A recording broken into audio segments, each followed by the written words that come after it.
तेरा राम जी करेंगे बेड़ा पार, उदासी मन काहे को करे। तेरा राम जी करेंगे बेड़ा पार, उदासी मन काहे को करे। काहे को करे रे, काहे को डरे रे, काहे को डरे। तेरा राम जी करेंगे बेड़ा पार, उदासी मन काहे को करे। नैया तेरी राम हवाले, लहर लहर हरि आप संभाले। नैया तेरी राम हवाले, लहर लहर हरि आप संभाले। हरि आप ही लगावे बेड़ा पार, उदासी मन काहे को करे। हरि आप ही लगावे बेड़ा पार, उदासी मन काहे को करे। तेरा राम जी करेंगे बेड़ा पार, उदासी मन काहे को करे। बाहों में मझ धार उसी के, हाथों में पतवार उसी के। बाहों में मझ धार उसी के, हाथों में पतवार उसी के। हरि आप ही लगावे बेड़ा पार, उदासी मन काहे को करे। तेरा राम जी करेंगे बेड़ा पार, उदासी मन काहे को करे। सहज किनारा मिल जाएगा, परम सहारा मिल जाएगा। सहज किनारा मिल जाएगा, परम सहारा मिल जाएगा। तेरी हार भी नहीं है तेरी हार, उदासी मन काहे को करे। तेरी हार भी नहीं है तेरी हार, उदासी मन काहे को करे। तेरा राम जी करेंगे बेड़ा पार, उदासी मन काहे को करे। पिछली 2-3 बार से जो बातें हो रही हैं उन्हीं को पक्का करके फिर आगे चलते हैं। 2 बातें, पहली बात तो ये करी थी कि हमें अपने जीवन की जो यात्रा है वो कैसे लेके चलनी। तो पहली बात कि पुरुषार्थ। पुरुषार्थ का मतलब मेहनत करनी है। मेहनत करने से पीछे जहां भी हैं, जैसे भी हैं, जो मेरा कर्म है, जो मेरा दायित्व है, जो मुझे मिला है, जो मेरा प्रारब्ध है, जैसा भी है, बिना प्रारब्ध को कोसे हुए, जैसा भी, जिस परिवार में जन्म लिया, जिस जगह में गए, जहां रह रहे हैं, जहां शादी हुई, जहां जो मिल गया, जैसा मिल गया, बस उसी को बेहतर करने में हमने अपना जीवन लगाना है। वो है मेरा पुरुषार्थ। पुरुषार्थ के साथ साथ हमको अपने जीवन का परम लक्ष्य है उसकी तरफ भी प्रयास जारी रखना है। और वो परम लक्ष्य क्या है कि मैं परमात्मा से बिछड़ा हुआ हूँ, मैं परमात्मा से अलग हूँ, लेकिन मुझे परमात्मा तक पहुंचना है। मुझे परमात्मा का अपना जो स्व है, अपना आप है, वो जानना है। वो जानने का जो प्रयास है वो मनुष्य को जीवन पर्यंत छोड़ना नहीं चाहिए, क्योंकि मनुष्य को भगवान ने ये जीवन दिया है, लेकिन इस जीवन की सच्चाई सबको पता है। इस जीवन की सच्चाई कोई ऐसा नहीं है जिसको नहीं पता। तो कोई कहे, उस दिन मेरे को किसी ने कहा था कि ये डराते हैं सत्संग में, ऐसे किसी ने कहे तो डराता बहुत। तो डराते नहीं है, हम ये कह रहे हैं कि आप इस चीजों को ध्यान से देखिए। जब जीवन के चक्र को बहुत ध्यान से देखेंगे तो आपको समझ आएगा कि धीरे धीरे शनै शनै शनै शनै शनै चीजें क्या हो रही हैं। मनुष्य के हाथ से समय भी जा रहा है, जीवन भी जा रहा है, लेकिन जीवन कब सुंदर होगा जब उसको परमात्मा के साथ जोड़ होगा। जीवन सुंदर तभी होगा जब वो परमात्मा से जुड़ेगा, अन्यथा जीवन में सुंदरता नहीं आएगी। हमने पिछले हफ्ते बसंत मनाया तो क्या बोला, नानक तेना बसंत है जिन घर बसया कंत। जिनके हृदय में परमात्मा है उन्हीं के लिए बसंत है। बसंत तो हर साल आता है, लेकिन बसंत उनके हृदय में आता है जिनका हृदय में क्या जो आ गया, भगवान आ गए, भगवान का छवि आ गई, भगवान से हम जुड़ गए। तो फिर परमात्मा के अंदर हम जरा समझने की कोशिश करें कि हम परमात्मा से कैसे जुड़ सकते हैं। तो कल मैं गीता का एक श्लोक पढ़ रहा था तो मुझे बड़ा अच्छा लगा। भगवान ने 4थे अध्याय में 11वें श्लोक में बहुत सुंदर बात कह रहे हैं, यो यथा माम प्रपद्यन्ते, जो मुझे जैसे जपता है मैं उसको वैसे जपता हूं। जो मुझे जैसे जपता है मैं उसको वैसे ही जपता हूं, मैं उसको वैसे ही सुमिरन करता हूं और मैं वैसे ही मिल जाता हूं। और चाहे वो कोई से भी तरीका हो, क्योंकि भगवान के साथ जुड़ने के हमारे पास बहुत सारे भाव हैं। क्योंकि जब हम सत्संग में आते हैं, क्योंकि एक जब सब महिलाएं बैठी हैं तो एक बात कहूं कि महिलाओं का भाव बहुत अच्छा होता है। तो भगवान के साथ किसी भाव से जुड़ जाए, और भगवान के साथ जो भाव से जुड़े वो भाव इतना पक्का हो कि इसी भाव से हम भगवान को हमेशा देखें। तो पिछली बार हमने बात की थी भाव कौन कौन से हो सकते हैं। तो पहला भाव है शांत भाव। शांत भाव का मतलब है कि भगवान हमारे पूरी दुनिया के राजा हैं और हम उनकी प्रजा हैं।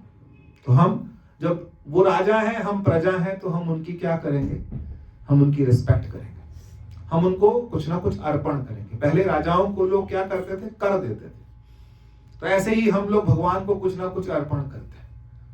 आज एकादशी है, आज ये इनको, आज ब्राह्मण को खाना खिलाना है, द्वादशी है, आज ये है, आज ये है, आज ऐसा है, आज क्या है, प्रदोष है, आज पूर्णमासी है, आज अमावस है, आज संक्रांति है। तो ये हम लोग कुछ ना कुछ अर्पण करते हैं। तो वो अर्पण करते हैं तो भगवान को अर्पण करते हैं। ये कौन सा भाव है, शांत भाव। शांत भाव से भगवान को सब जपते हैं, क्योंकि भगवान राजा है। इस संसार के राजा कौन है, भगवान। पहले समय में राजाओं की बहुत रिस्पेक्ट होती थी। रिस्पेक्ट क्यों होती थी, क्योंकि वो भगवान का अंश माना जाते थे, वो भगवान की तरफ से आए हैं। तो एक बड़ा भाव जो है वो भगवान के लिए क्या है, शांत भाव। तो हम अब अपने आप को चेक करते हैं कि हम किस भाव से हम भगवान से जुड़ते हैं। तो पहला भाव हमने बोला शांत भाव। दूसरा भाव आता है दास्य भाव। हम उनके दास हैं। दास्य भाव जो होता है ना, दास्य भाव के अंदर मनुष्य जब भगवान से जुड़ता है, दास्य भाव। भरत जी ने जो बात बोली, कहते हैं सिर बल चलऊं उचित असमोरा। कैसे चलूं, जिस रास्ते पे भगवान ने पैर रखे मैं क्या रखूंगा, सिर बल चलऊं उचित असमोरा, सबते सेवा धर्म कठोरा। समझ रहे हैं क्या बोला उन्होंने बोला सिर बल चलऊं उचित असमोरा, सबते सेवा धर्म कठोरा। सबसे कठोर धर्म अगर कोई है तो वो सेवा का। क्योंकि सेवा करते करते तुरंत अभिमान आता है, तुरंत पकड़ता है। आगम निगम प्रसिद्ध पुराना, सेवा धर्म कठिन में जाना। सेवा भगवान की क्या हो, सेवा। धर्म सारे कठिन है, भगवान के साथ निभानी थोड़ी सी क्या है, आसान है, मुश्किल है। भगवान के साथ भी निभानी मुश्किल है, क्योंकि ये इश्क एक तरफा है। पहले हमको लगता है कि हम प्रेम कर रहे हैं तो हम ही कर रहे हैं, वो कर रहा है कि नहीं कर रहा पता नहीं, तो थोड़ा सा क्या होता है मन में, क्योंकि दिखे तो लगता है चलो कोई है, कोई लड़का है, कोई लड़की है, कोई आदमी है, कोई कुछ है, कुछ तो दिखते नहीं ना, तो हमको क्या, हम उनको प्रेम कर रहे हैं, लेकिन प्रेम के बदले में हमको तुरंत कुछ ना कुछ क्या चाहिए। तो पहला भाव था शांत भाव, दूसरा कौन सा बोला, दास्य भाव, कि मैं उनसे जुड़ जाऊं और मैं उनका दास हूं। हनुमान जी क्या बोलते हैं, मैं रामचंद्र जी का दास हूं। भगवान क्या है, मेरे स्वामी। स्वामी का मतलब कि पूरी तरह, पहले एक दास प्रथा चलती थी, हम पहले पढ़ते थे, बिक गए उन्हीं के यहाँ, वो माँ बाप को कुछ पैसा दे के खरीद लेते थे और फिर वहीं रहते थे। अंगद जी जब जाने लगे, कहा कि जब बाली की मृत्यु हुई, रावण की मृत्यु हुई, भगवान राम का राज्याभिषेक हो गया, तो भगवान ने सबको विदाई देनी शुरू करी। जब कोई फंक्शन होता है तो भगवान क्या करते हैं, विदाई देते हैं, सबको विदाई देनी शुरू करी। तो बारी आई अंगद की, तो अंगद रोने लग गए कि मेरे माँ बाप भी नहीं है, पिता नहीं है मेरे, अब मैं अनाथ हूं, मुझे अपने यहाँ किसी नौकर का नौकर रख लो, पर मुझे अपने आप से अलग मत। भगवान राम के साथ बहुत सारे जितने भी थे वो कौन से भाव थे, दास से भाव। दास, हम आपके क्या हैं, दास हैं। कैसे भी करके हम आपके साथ जुड़ जाए, हम आपके आसपास रहे, आले द्वारे। जैसे आपने देखा ना, यहाँ पर देहरादून में हर सत्संग में बात करता हूँ, बाबा जी की बात करते हैं, भगवान जी की बात करते हैं, तो उनके पास उनके साथ जो रहते थे, कोई किस सेवा में, कोई किस सेवा में, तो वो सेवा जो था उनका क्या होता था, मन खिला रहता था। कोई भी सेवा मिलती थी तो उससे क्या रहता था, मन उनका खिला रहता। सेवा जो है वो सेवक का एक भाव है। सेवक का भाव अगर समझने लगे तो सबसे ज्यादा भगवान को अगर किसी ने नचाया, राम के अवतार को किसी ने नचाया, तो किसी एक ने नचाया। पता है आपको किसने नचाया, किसने? भगवान राम के आगे कोई नहीं बोला। एक ही भगत ने पूरे पिछले जन्मों का सारा बदला लिया, वो था केवट। केवट की कहानी जो है ना, वो जब भी मैं खुद ही बैठे बैठे सोचता हूं तो मुझे बड़ी अच्छी लगती है, मेरा मन करता बार बार। कहा जाता है कि भगवान विष्णु जिस क्षीर सागर में रहते थे, वहां पर एक कछुआ था। वो कछुआ जो था वो भगवान के चरणों को स्पर्श करना चाहता था, तो फिर वो बार बार भगवान के चरणों के पास आता था। जब वो भगवान के चरणों के पास आता था तो ऊपर कौन बैठा होता था? अब वो शेषनाग, खतरनाक, वो फुंकार मारे।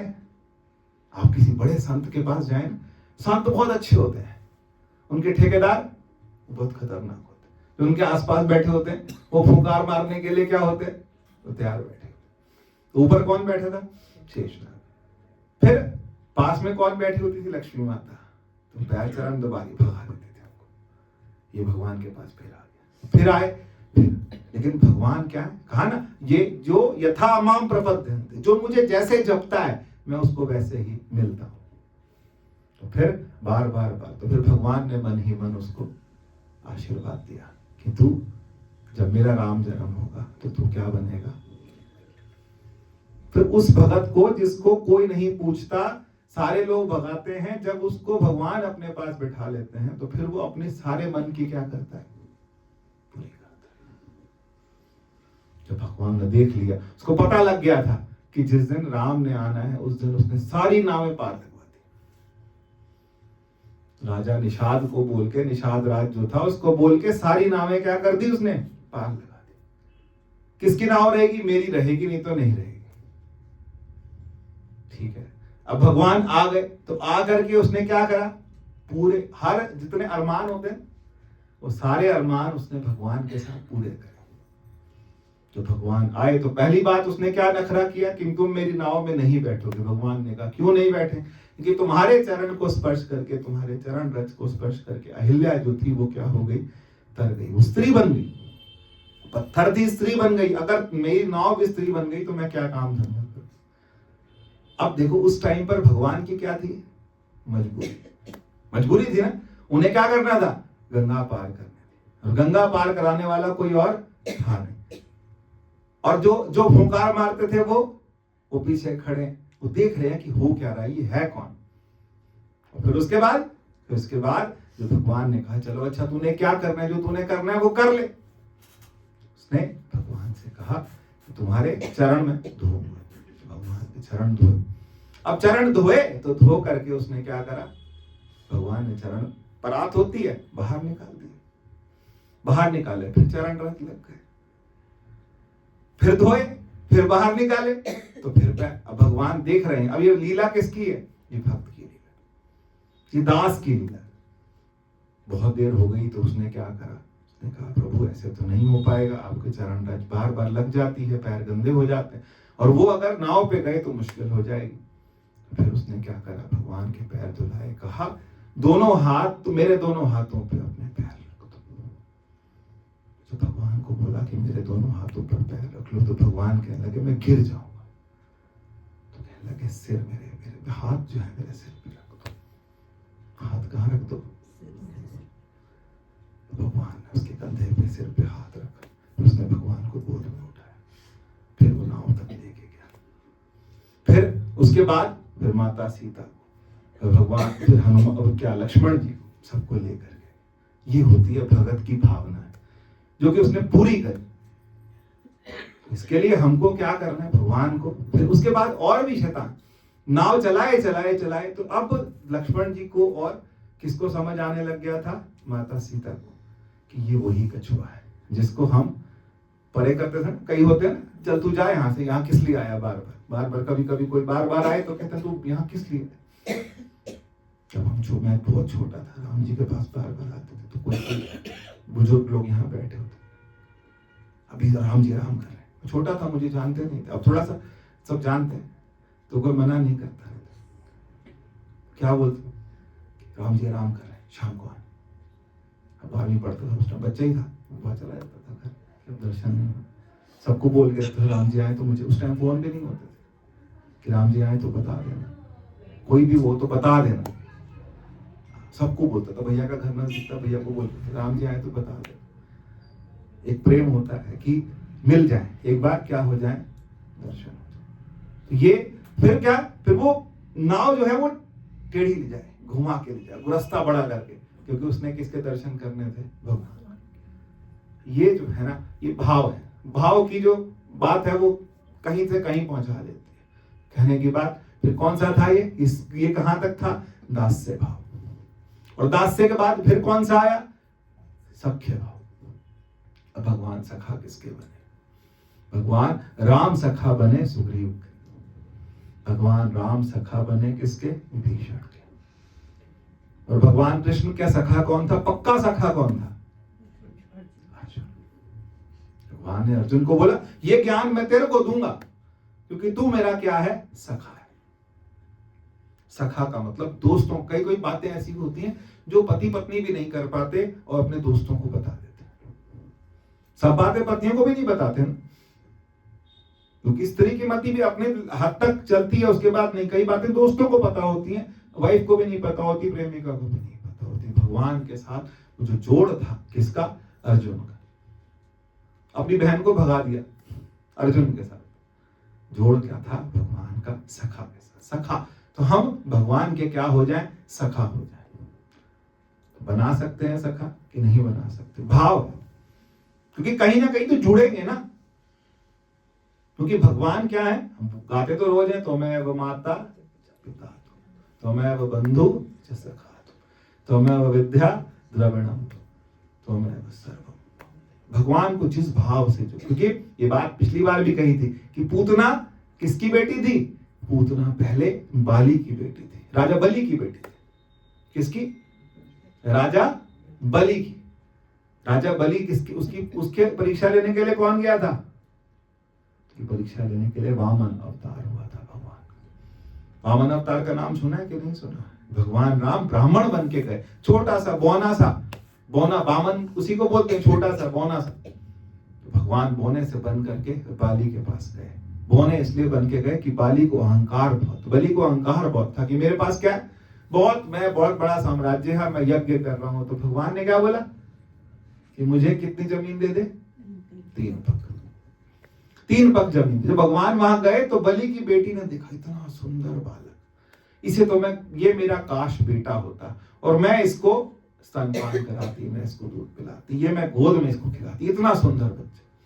भगवान ने देखा और मन ही मन क्या कर दिया, तथास्तु। और उसके बाद फिर क्या हुआ, फिर उसके बाद जब 3 पग नाप लिए, तीसरा पग नापने के लिए जगह नहीं थी, तो बलि के सिर पर पैर रखा, वो जमीन के अंदर धंसने लगा। अब किसी बेटी का बाप जमीन में धंसने लगे तो वो क्या कहेगी, उसको गाली देगी ना, काश अगर मेरा बस चलता तो मैं इसे जहर दे देता।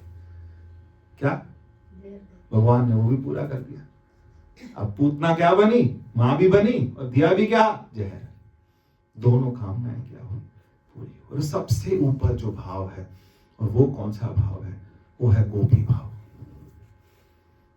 वो कौन सा भाव है, माधुर्य भाव, कि भगवान हमारे क्या है, पति। एक छूट गया बीच में, वात्सल्य का मतलब क्या है कि भगवान मेरा क्या है, बेटा, ये मेरा पुत्र है, मेरा बच्चा है। लग सकता है ऐसे, हमको लगता है भाव, ये भाव भी तो ओगन के अंदर थे कि नहीं थे, पूतना के अंदर भी तो यही भाव ही आया था। हमारे अंदर भी क्या होता है, कभी कभी जब हम लड्डू गोपाल को तैयार करते हैं तो भगवान के लिए भाव, ऐसे भाव के साथ हम जुड़ते जाएं, इतना जुड़ते जाएं कि फिर हर समय, फिर हमें कभी भी ना उससे, अब क्या होगा, काम करेंगे किचन में तो भगवान भूलेगा कि नहीं, कहीं बाजार जाएंगे तो भगवान भूलेगा कि नहीं, लेकिन एकदम जब याद आए तो ऐसी याद आए कि हम उसके साथ पूरे तरह से क्या हो जाए, जुड़ जाए, पूरी तरह से क्या हो जाए, जुड़ जाए। हमारा भाव इतना भाव हो कि हमारा मन उसी के साथ क्या हो, पूरी तरह जुड़ जाए। ये क्या है, ये भाव है। और माधुर्य भाव का मतलब बिल्कुल सीधा स्पष्ट है कि भगवान मेरे पति, भगवान मेरे क्या है। मीरा को कौन सा भाव था, मीरा को था पति, कहते। और उसके बाद भगवान ने गोपियों की परीक्षा नहीं लेनी थी, किसकी परीक्षा लेनी थी, उद्धव की। उद्धव जो था भगवान कृष्ण का, वो बहुत पक्का मित्र था, लेकिन उसको अपने ब्रह्म ज्ञान का बड़ा अभिमान था कि मेरे को ज्ञान बहुत है। तो वो भगवान ने कहा, जाओ कि तुम वृंदावन जाओ, गोकुल जाओ और वहां जाकर के उन्हें ज्ञान दो।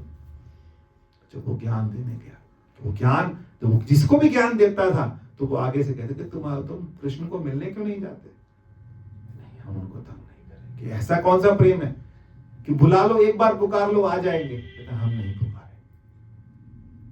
देखा कि राधा जी क्या है, वो दिन रात रो रही हैं, भगवान को याद कर रही हैं, सारे काम बिल्कुल ऐसे हो रखी हैं, बिल्कुल सुन्न हो रखी हैं, सब गोपियां सुन्न हो रखी हैं कि जाके उनको बुला लो, कहते नहीं बुला। इतना प्रेम जब देखा ना तो उद्धव का दिमाग क्या हो गया, खराब हो गया। कहते ये कैसा प्रेम, मैं तो ज्ञान की बात करता हूँ, मैं तो कहता हूँ भगवान सब जगह है, ऐसा है। कहते वो उनको क्या है, उनका एक भाव, और वो कौन सा भाव है, गोपी भाव।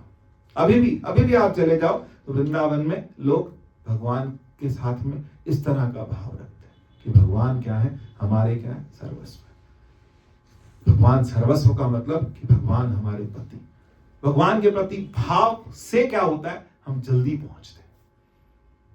तो कोई ना कोई भाव, पहली बात तो हमारा, पहले तो इष्ट पक्का करें, फिर इष्ट के प्रति भाव भी हो, भगवान के प्रति भाव भी हो कि भगवान हमारे क्या है, स्वामी, हमारे सर्वस्व है। फिर उसके बाद भगवान सर्वस्व है और भगवान से इतना प्रेम होने लगे कि वो भगवान फिर एक जगह नहीं है, फिर वो सब जगह है। जिसको मंदिर में छोड़ के आए वही घर में मिल गया। होगा ऐसे कि मंदिर में ही करके खत्म कर देते हैं। जिसको मंदिर में छोड़ के आए वो घर में मिल जाए, जिसको मंदिर में छोड़ के आए वो साथ साथ चले। साथ साथ चलने का मतलब समझ रहे हैं कि क्या है, कि वो साथ चल पड़े तो ठीक है कि नहीं, या वही छोड़ना ठीक है। जो वही छोड़ आते हैं वो दास से भाव, वो कौन से भाव में, वो शांत भाव में, कि वो राजा है, राजा अपना कहाँ रहेगा, राजमहल में रहेगा। पर सखा है तो वो कहाँ रहेगा, वो तो फिर मेरे साथ में रहेगा। चाहे मैं जहां बैठूं, अच्छे में बैठूं अच्छे में बैठेगा, गंदे में बैठूं गंदे में बैठेगा, जहां होगा मेरे साथ बैठेगा, है ना। तो वो था ना, माता के लिए थी, चल मेरे नाल तैनू घर लेके जाना, यही था। तो चल मेरे नाल, तो भगवान के, माता के साथ भी तो हम भाव रखते हैं, नहीं तो उनकी शक्ति की बात करें तो फिर तो थर थर कांपेंगे। देवी के साथ हमारा कोई जोड़ है, लेकिन देवी के साथ हमने कौन सा, देवी क्या है, शक्ति है, भगवती है, देवताओं को शक्ति देती है, और हम क्या कह रहे हैं कि तू हमारी क्या है, ये भाव ही तो है। ये हमने भाव से उनको क्या कर लिया अपने साथ में, हमने अपने आप को उनके साथ जोड़ लिया, और फिर कह रहे हैं कि तू मेरे साथ मेरे घर चल। सच में चलना, सच में चलना, क्योंकि जीवन में अब एक समय ऐसा आता है कि लगता है कि अब झूठा नहीं करना, झूठा व्यापार नहीं करना भगवान के साथ। कैसा व्यापार है, सच्चा व्यापार है कि हम तेरे साथ पूरी तरह क्या हो जाए, जुड़ जाए। ये हमारे क्या है, भाव है, किसके प्रति, भगवान के प्रति। और फिर भगवान अर्जुन को क्या सुना रहे कि गीता में, कि जो मुझे जिस भाव से बचता है मैं उसको उसी भाव से बचता हूँ, उसी भाव से उसको क्या करता हूँ, मैं उसको मिल जाता हूँ। भगवान के प्रति जो हमारे भाव है वो हम पवित्र रखें, और हमेशा का एक नाता हो जाए, क्योंकि एक नाता जब होगा ना भगवान के साथ में, तो वो नाता हम निभाएंगे। नाता हम निभा, हमको यही समझ आता है ना, हम जिस दुनिया में रहते हैं हम यही समझ आता है कौन कौन से नाते हैं, पति पत्नी का नाता है, भाई बहन का नाता है, दोस्ती का नाता है, और क्या नाता है, दास्य भाव अब समझ नहीं आता, क्योंकि अब दास्यता तो हमने किसी की करी नहीं। अब हम जिस समाज में रहे हैं वहां पर गुरु भी डांट देते हैं तो क्या करते हैं, बताओ ना, रुस जाते हैं, और क्या, तुरंत रुस जाते हैं। हम गुरु से भी रुस जाते हैं, क्योंकि क्या होता है, ज्यादा बोल रहे हैं, अच्छा क्या कहने का क्या मतलब है कि वो दास्ता तो खत्म हो गई, शांत भाव तो सब मना ही रहे हैं, सख्य भाव, पर भाव जितना होगा भगवान के साथ, जितना बड़ा भाव होगा ना, उतनी कठिन क्या होगी, परीक्षा होगी। भगवान एक जगह और कहते हैं कि मेरे भक्त जो हैं वो 3 तरह के, कौन से हैं, 3 तरह के। एक अर्थार्थी, अर्थार्थी का मतलब समझते हैं, अर्थार्थी का मतलब कि जो जिसने मुझे जो दिया, अर्पण किया, उसी हिसाब से उसको जीवन में मिल गया। जैसे किसी को कोई समस्या आती जीवन में तो क्या कहते हैं, ये वाला हवन करा लो, ये वाला यज्ञ करा लो, ये वाला अभिषेक करा लो, ये करा लो, ऐसे करा लो, ये देवी की पूजा करा लो, 9 ग्रह की पूजा करा लो। ये क्या है, भगवान को तो भज रहे हैं, हम किसी और के पास नहीं गए, हम किसके पास गए, हम भगवान के पास गए। ये कौन से वाला है, अर्थार्थी। ये हाथ दे, दूसरे हाथ, यही है ना, क्या त्रिदलम त्रिगुणाकारम, कि हम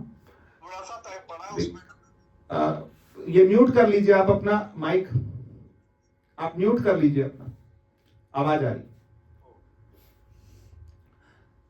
तो क्या कहते हैं हम, कि हम कोटि कन्या महादानम, यही तो कहते हैं कि जो हम त्रिदल का मतलब क्या है, वो जो क्या बोलते हैं, बेलपत्री, बेलपत्री हम भगवान शिव को चढ़ाते हैं, तो कहते हैं इसको चढ़ाने से कोटि कन्या महादान, इतना दान, इतनी कन्याओं का दान करो, उसके बराबर आप एक बेलपत्र चढ़ा दो। ऐसी है ना, तो भगवान को ये चढ़ा रहे हैं, ये चढ़ाना है, ऐसे अभी शिवरात्रि आएगी, फिर शिव जी की बारात चढ़ेगी, फिर हम कितना कुछ सामान लेके जाएंगे, ये भी रह गया, ये रह गया, जो कम रह गया फिर फल नहीं मिलेगा। ये क्या है, अर्थार्थी।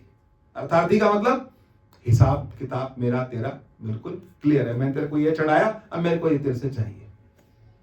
ये कौन से हैं, अर्थार्थी। और दूसरे कौन से हैं, ज्ञानी। ज्ञानी क्या है, ज्ञानी का मतलब है कि भगवान कहते हैं कि ज्ञानी वो भक्त है जो कि मुझे सर्वस्व भक्त भजता है, जो मुझे कहां मानता है, सर्व तरफ मानता है। ज्ञानी के लिए भगवान कहां है, सब जगह। ज्ञानी के लिए भगवान किस जगह, सब जगह। भगवान इस संसार का क्या है, नियंता है, वही उसको बनाने वाला है, वही उसको फैला रहा है, वही उसको समेट रहा है। ज्ञानी का जो भगवान को भजने का तरीका है, भगवान सब जगह है। और फिर तीसरा कौन आता है, कहते हैं भक्त।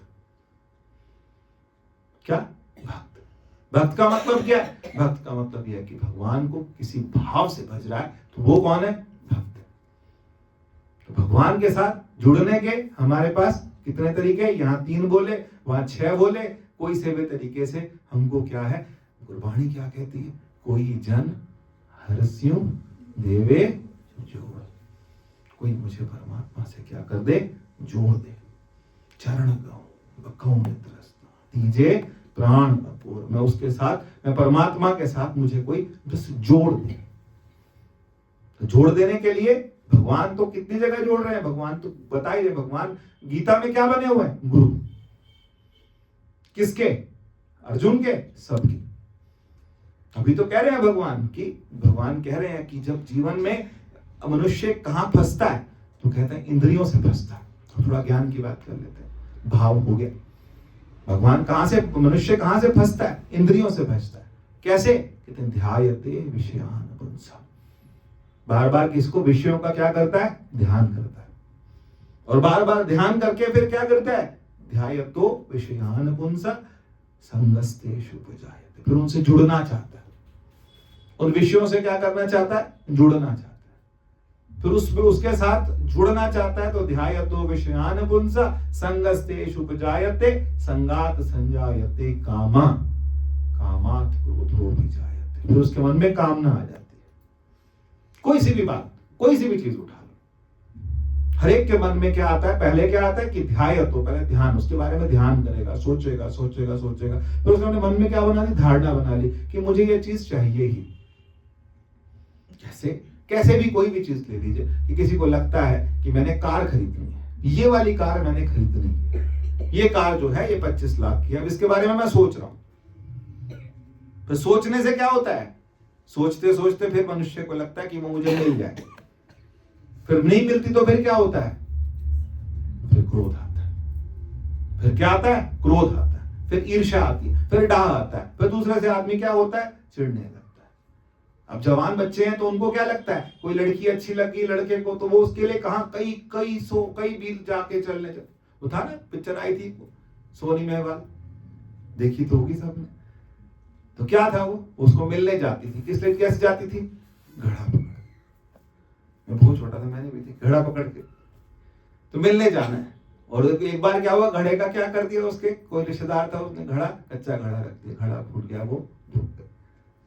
मन में क्या, पहले ध्याय, तो एक बार देखा, फिर दोबारा देखा, फिर दोबारा देखा, फिर देखते देखते फिर क्या हो गया, फिर उस धारणा को हमने क्या नाम बोल दिया, उसको प्रेम बोल दिया। फिर कहने लगे प्यार अंधा होता है, मरो फिर अंधा होता है। तो लेकिन किसके साथ, संसार के साथ प्यार, और संसार का प्यार कभी पूरा किसी का नहीं होता। कितने आए कितने चले गए, लेकिन किसी का प्यार, वो वाला प्यार पूरा हो, क्योंकि ये किससे है, शरीर से है। जब तक शरीर से है तो शरीर क्या है, जाएगा। पूछा किसी का भी था तो वो क्या है, वो वहां तक उसको मिलने जाती थी, क्योंकि उसको पागलपन था, दोनों को पागलपन था, कभी वो मिलने आ रहे, कभी ये मिलने जा रही, मिल लेना, बस देख लेना, दूर से एक दूसरे को क्या कर देना, देख लेना। फिर गाने बन जाते हैं, फिर बातें बन जाती हैं, फिर सब चीजें हो जाती हैं, फिर स्टोरी हो जाती है, फिर लव स्टोरी बन जाती है, फिर शादी हो जाती है। फिर उसी के अंदर क्या है कि तुम पहले मुझसे बहुत बातें करते थे, अब कोई बात नहीं करते, हो गया। सबकी शिकायतें एक दूसरे के साथ यही टाइप की होती है। पहले वो तुम मुझे घुमाने ले जाते थे, अब 2-2 महीने 3-3 महीने तुम मेरे से घुमाने में ले जाते, ठीक है। ये क्या है, क्योंकि ये क्या है, ये संसार का। और भगवान वाला प्यार, वो हर दिन क्या होता है, वो बढ़ेगा ही, क्योंकि संसार, भगवान खुद ही कहते हैं, क्या कहते हैं, जन्म मृत्यु जरा व्याधि दुख दोषानुदर्शन। भगवान के तुम्हें वैराग नहीं होता। अगर किसी को वैराग्य नहीं हो रहा तो वो क्या देखे, किसको देखे, जन्म को देखे। जन्म का मतलब क्या है, जन्म कोई आसान है, मां को कष्ट नहीं होता, बच्चे को कष्ट नहीं होता, दोनों को कष्ट होता है। जन्म मुश्किल है, मृत्यु आसान है। बोलो, मुझे कोई कहे तूने कल मरना है तो सो जाऊंगा मैं, बताओ, नींद नहीं आएगी।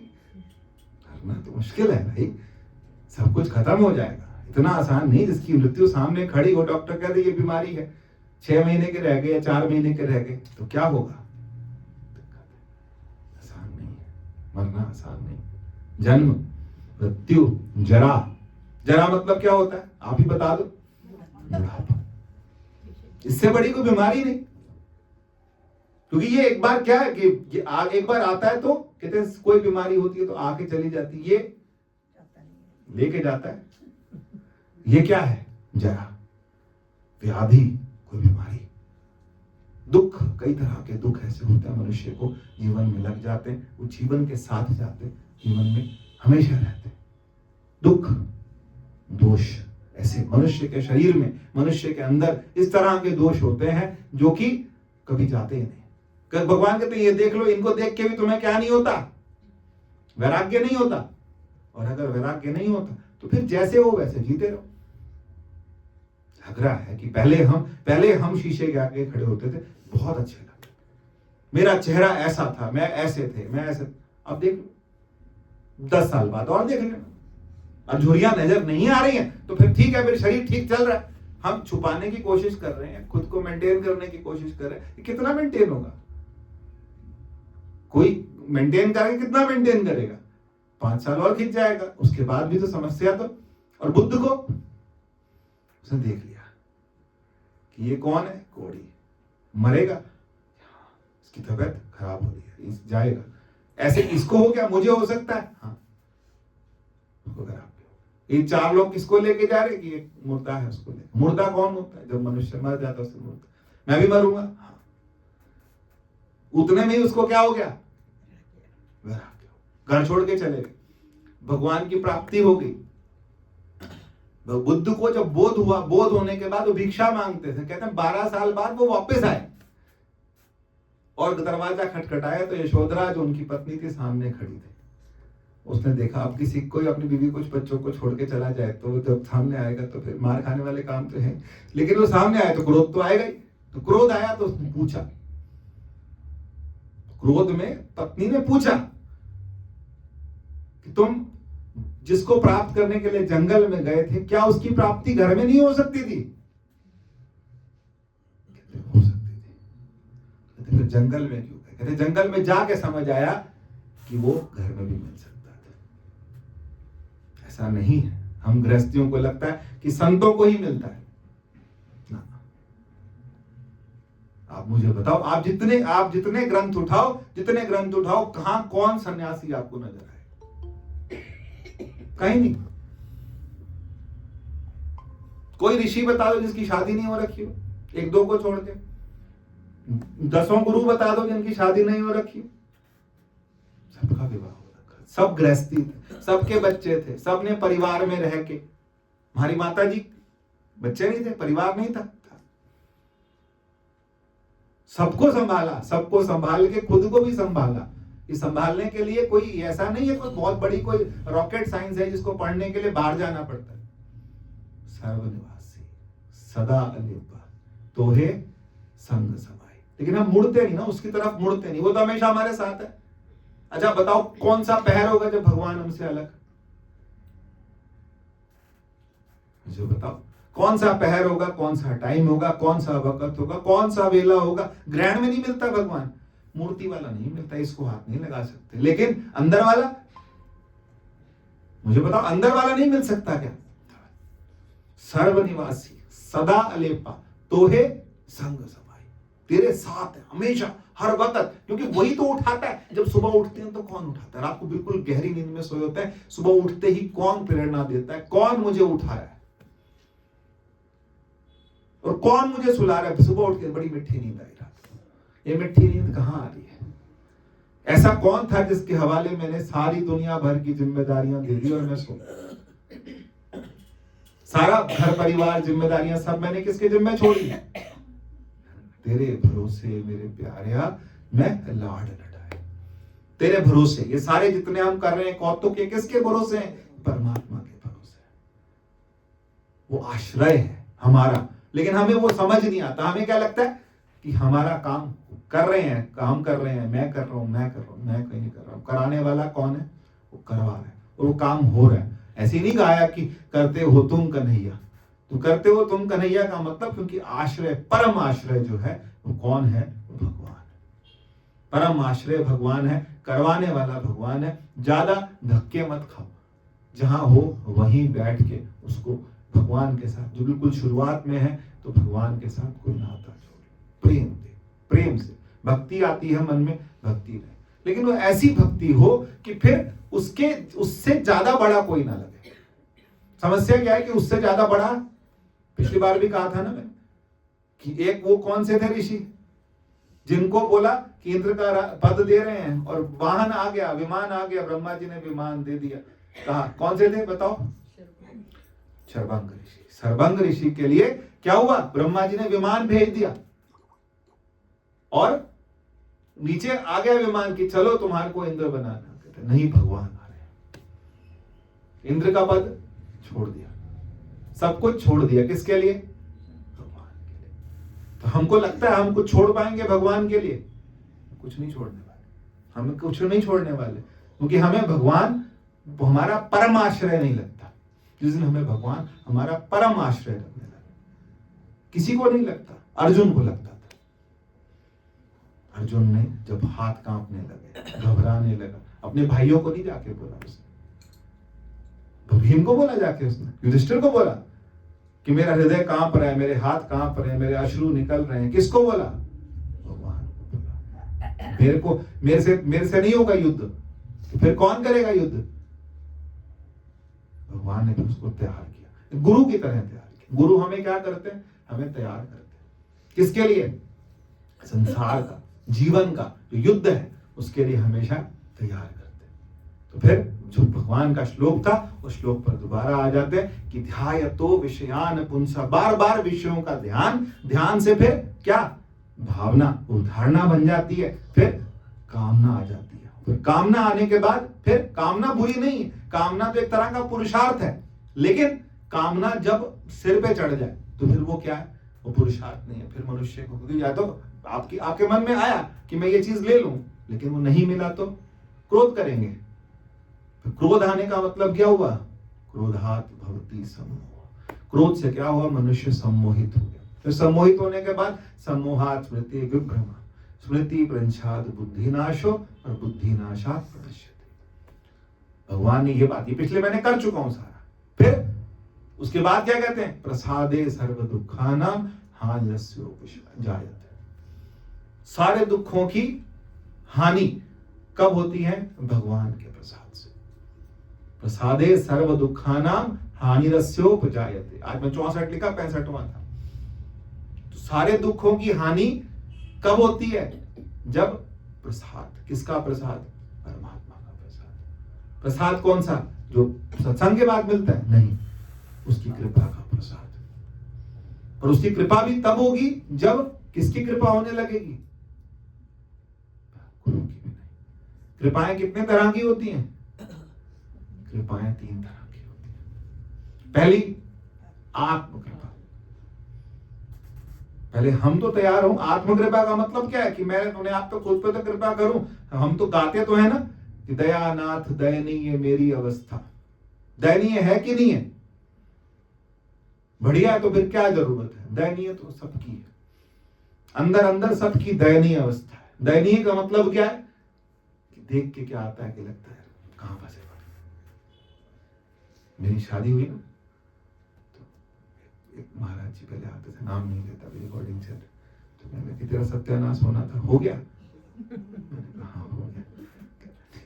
तो कल भी मैं सुबह याद कर रहा था, उनसे साथ अच्छी बनती, सब संतों से अच्छी बनती थी, तो उनके साथ जब अकेले में मिले तो मैंने सुना तेरा सत्यानाश होने वाला था, हो गया।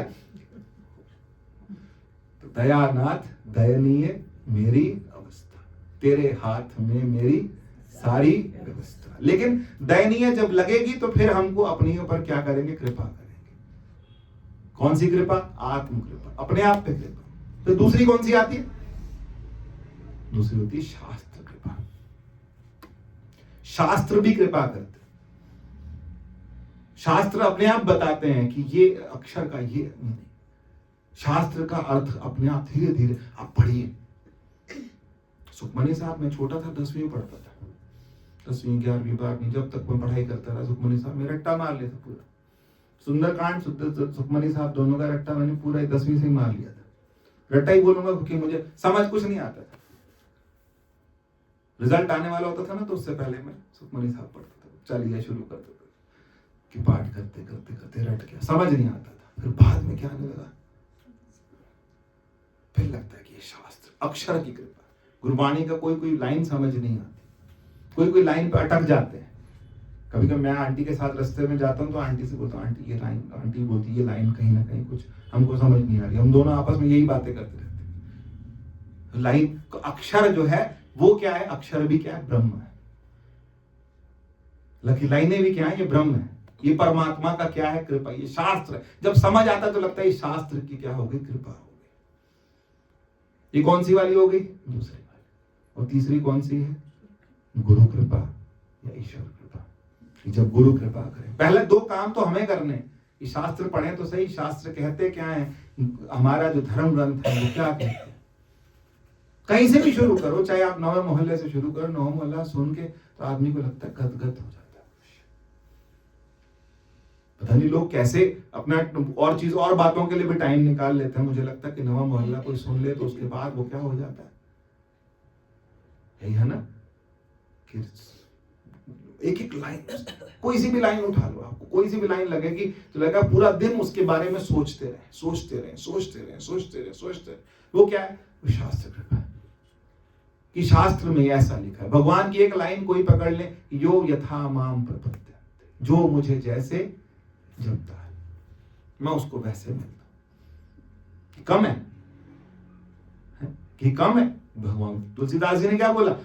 जाकी रही भावना जैसी, प्रभु मूरत देखी दिन तैसी। जिसकी जैसी भावना थी वैसी उनको क्या हुआ? भगवान दिखाई। किसी को शत्रु दिखाई दिए, किसी को मित्र दिखाई दिए, किसी को प्रीतम दिखाई दिए, किसी को क्या दिखाई दिया? बच्चा दिखाई दिया कि ये दो बच्चे इतने प्यारे, ये मेरे होते। किसी के मन में तो ऐसे ही तो था ना, जब भगवान किसी के मन में आया कि एक दिन के लिए मेरा बेटा बन जाए, तो फिर वो यशोदा माँ के पास आके क्या कहते थे? एक दिन के लिए खाना देते, मैं ही खिलाऊंगी, मैं ही पिलाऊंगी, मैं अपने घर रखूंगी। तो एक दिन के लिए क्या, पता नहीं कितनों का बेटा बना, कितनों का क्या, वो कितनों के साथ किन वो कहते ना कि क्या छछिया भर छाछ पे नाच न जा। गोपियां क्या कहती थी? पहले नाच फिर छाछ मिलेगी। इतना बड़ा आदमी, इतनी दुनिया भर का उनके घर में भंडार लगा हुआ, लेकिन कहते हैं थोड़ा सा पहले नाच के दिखा, फिर वो नाचे, फिर वो थोड़ी सी छाछ दे, फिर थोड़ा नाचे, फिर थोड़ी छाछ दे, फिर थोड़ा नाचे। अब भगवान से नचा रहे। भगवान किससे नाच रहे? भाव से नाच रहे। पर हमारे अंदर भाव आए।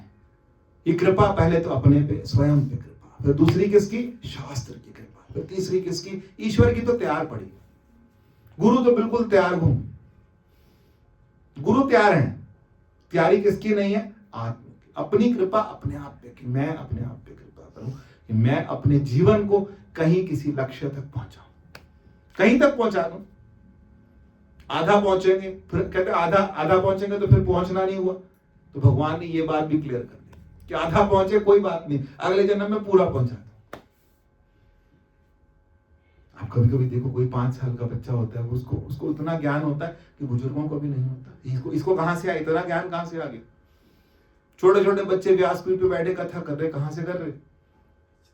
वो पहले उनकी जर्नी हो चुकी है, जो थोड़ी सी रह गई थी वो पूरी करने के लिए आए। तो किसी किसी की थोड़ी थोड़ी क्या होती है, पूरी हो चुकी है। तो भगवान कहते हैं आधी नहीं छूटेगी, और छूट भी गई तो फिर मैं अगले बार में पूरा करा दूंगा। ऐसा नहीं कि शुरू से फिर करनी पड़ेगी। तो किसी भी तरफ से तो दिक्कत नहीं, सारी फैसिलिटीज है, लेकिन सिर्फ एक चीज बची है, और वो है आत्म कृपा। खुद की खुद पर कृपा, कि मैंने अपना जीवन, अपनी आदतें, अपना सोचने का तरीका, अपना रवैया, अपना परमार्थ, अपना पुरुषार्थ और अपना व्यवहार, सबसे ज्यादा जो खतरनाक है वो क्या है? व्यवहार। ये सारी चीजें अगर मैंने संभाल ली तो मेरा जीवन क्या हो जाएगा? संभल जाएगा।